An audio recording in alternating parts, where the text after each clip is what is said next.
आज हम इमली के एपिसोड में देखेंगे कि निशांत ट्रीट दे रहा होता है और सब लोग बाहर जाने के लिए तैयारी कर रहे होते हैं। सुंदर को मालिनी कहती है कि सुंदर रात का खाना मत बनाना और तुम भी तैयार हो जाओ। इमली आती है, कहती है सुंदर को छेड़ते हुए कि हम इतना सुंदर लगी हैं कि सुंदर बंदर लगी हैं और इसे कोई भी अंदर आने नहीं देगा। तो मालिनी कहती हैं कि इमली तुम हमारे साथ नहीं आ रही हो क्योंकि तुम्हें बहुत पढ़ाई करनी है, तुम्हें एंट्रेंस एग्ज़ाम की तैयारी करनी है। तो वो इमली रोने का नाटक करने लगती है। तो अपर्णा कहती है कि ठीक है, तुम्हें उसके बाद आदि की डांट भी खानी है तो ठीक है तुम चल सकती हो हमारे साथ। वो कहती है ठीक है, इस मैं हम घर पे ही रहते हैं। और वो तो मालिनी कहती है कि इमली हम तुम्हें भूले नहीं हैं, हम तुम्हारे लिए खाना पैक करवा कर ले आएंगे और तुम्हारी फेवरेट आइसक्रीम भी ले आएंगे। तभी अपर्णा कहती हैं कि आप लोग जाइए, मैं इमली के साथ घर पे रुक जाती हूँ। रूपी कहती है कि नहीं चाची आप जाइए, मैं रुक जाती हूँ। अपर्णा कहती है कि मुझे इस लड़की के लक्षण ठीक नहीं लग रहे हैं, ये ज़रूर कोई ना कोई ड्रामा करेगी। और इमली कहती है ये बात हमें चुभ गई, आप लोग हमें आपन नहीं मानत हैं। निधि कहती है कि इसे हम लोग फैमिली सीक्रेट कोड बता ही देते हैं। निधि, पंकज सब लोग मजाक करते हैं कि इसे अपना फैमिली सीक्रेट कोड मंत्र बता ही देते हैं। इमली कहती है कि बात हमें बहुत चुभी छोटी काकी, अगर आप लोग को हम पे भरोसा नहीं है तो हमारे लिए खाना मत लाइएगा, हम और मेरी सीता मैया संभाल लेंगी। राधा कहती है कि अगर चुभ गई है तो और अच्छे से चुभा ले ताकि फिर कोई ड्रामा ना करे। इमली कहती है कि हमको आप लोग अपने फैमिली का सीक्रेट मंत्र बताइए, इससे ज़्यादा भरोसा और कुछ ना होई है। मालिनी कहती है कि मंत्र बताइए और सब एक दूसरे को बोलते हैं कि मंत्र बताइए मंत्र बताइए। तभी निधि कहती हैं कि मंत्र है कि कांटे नहीं कटते दिन ये रात, कहनी थी तुमसे दिल की बात। इमली कहती हैं आई लव यू, तो वो सब बोलते हैं कि वाह इमली तो तुम सीख गई। मालिनी कहती हैं कि इमली तुम अच्छे से पढ़ना और जो भी तुम्हें डाउट होगा उसको मार्क करके रखना, मैं आऊँगी तो वापस तो तुम्हें समझाऊँगी सारा। तो इमली कहती हैं कि मालिनी दी आप बहुत अच्छी हैं, आप हमारा इतना ख्याल रखती हैं, आप मुझे अपन मानत हैं। आदित्य ऑफिस में होते हैं, तभी एक उनके ही कलीग आके कहते हैं कि आदित्य क्या तुम ब्रिज कोलैप्स के का इन कॉन्ट्रैक्टर्स का इन्वेस्टिगेट कर रहे हो? तो वो बोलते हैं अभी तो नहीं क्योंकि कोई सबूत हाथ नहीं लगा है। तो वो बताते हैं कि उनके कॉन्ट्रैक्टर्स किसी अंडरवर्ल्ड से आज उनकी मीटिंग है। तो आदित्य पूछते हैं कि वो मीटिंग कब की का टाइमिंग है, कहाँ लोकेशन है? तो वो बोलते हैं कि नहीं अभी तक तो नहीं है, पर जैसे ही आते हैं हम तुम्हें बता देते हैं। उनके कलीग कहते हैं कि आदित्य कहते हैं थैंक यू, उनके कलीग कहते हैं थैंक यू तो ठीक है, पर जो भी करना सोच समझ कर करना। आदित्य मालिनी को फ़ोन करता है और कहता है कि मुन हम आपके बारे में ही सोच रहे थे। मालिनी बोलती है कि सिर्फ आज सोचिए नहीं, कदम भी मेरी तरफ बढ़ाइए। निशांत भाई आज हम लोग को डिनर पे लेके जा रहे हैं बाहर है। तो आदित्य बताते हैं कि वो अभी नहीं आ पाएंगे क्योंकि उन ब्रिज कोलैप्स वाले में उन्हें इम्पॉर्टेंट लीड मिला है। तो बोलते हैं ठीक है मैं काम ख़त्म करके आ जाऊँगा। मालिनी कहती है कि हम एड्रेस दे देते हैं और ये सब कुछ दे देते हैं, आप आ जाइएगा। इमली पढ़ाई कर रही होती है और तभी डोरबेल बजती है।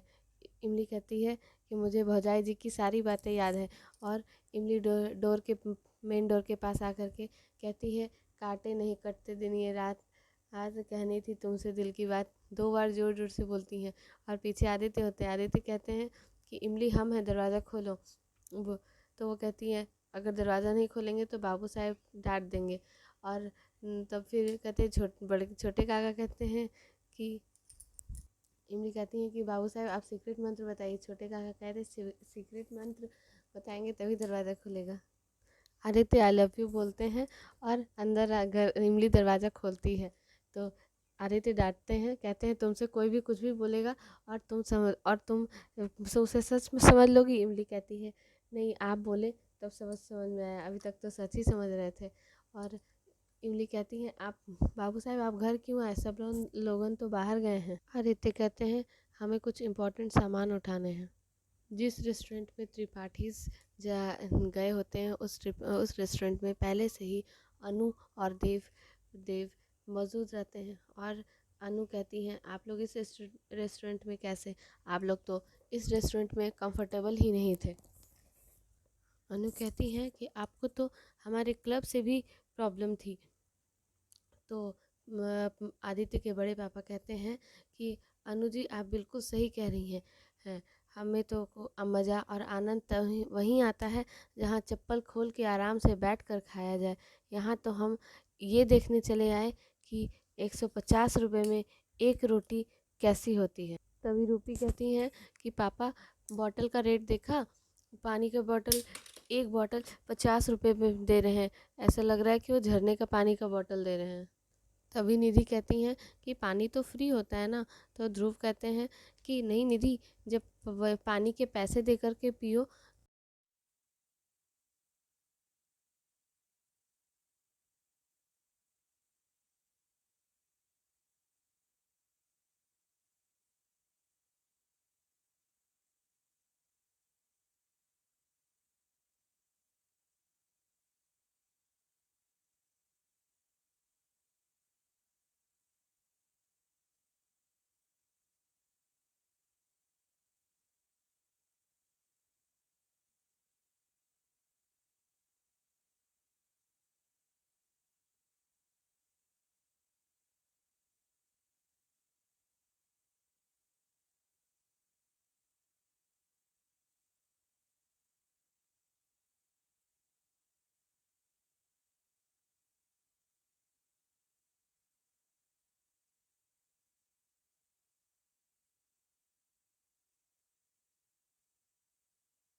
अनु कहती हैं, what a reason to celebrate.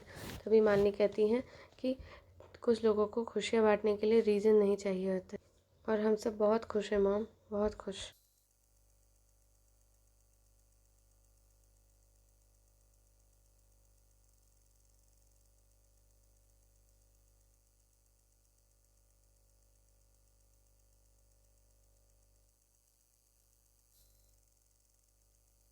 Nishant कहते हैं, ये गाड़ी मैंने अपने लिए ली है, आप लोग के लिए तो बस ऐसे ही।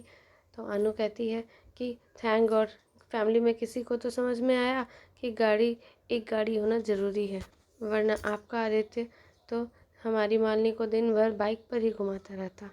निशांत कहते हैं कि आंटी जी, बाइक पे घूमने की चॉइस आदि और मालिनी भाभी दोनों की है, और चॉइसेस बढ़ गए हैं घर में, जो चाहे जहाँ चाहे जैसे चाहे ट्रैवल कर सकते हैं।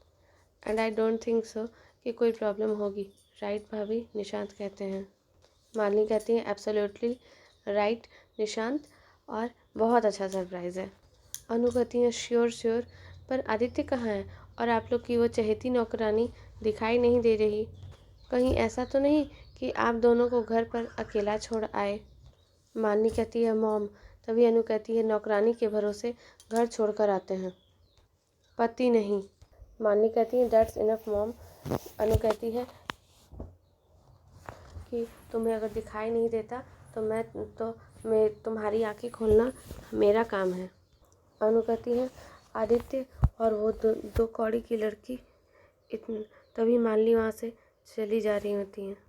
पंकज कहते हैं कि माफ़ कीजिएगा अनु जी, हमने आज तक आपकी हर कड़वी और तीखी बात को सर झुकाकर सुना है, क्योंकि हम आपकी रिस्पेक्ट करते हैं।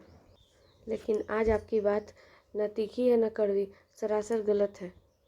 आप आदित्य की इंसल्ट तो कर ही रही हैं, साथ साथ उस बच्चे के कैरेक्टर पर भी सवाल उठा रही हैं, जिसने हमेशा हमारे घर का भला ही चाहा है।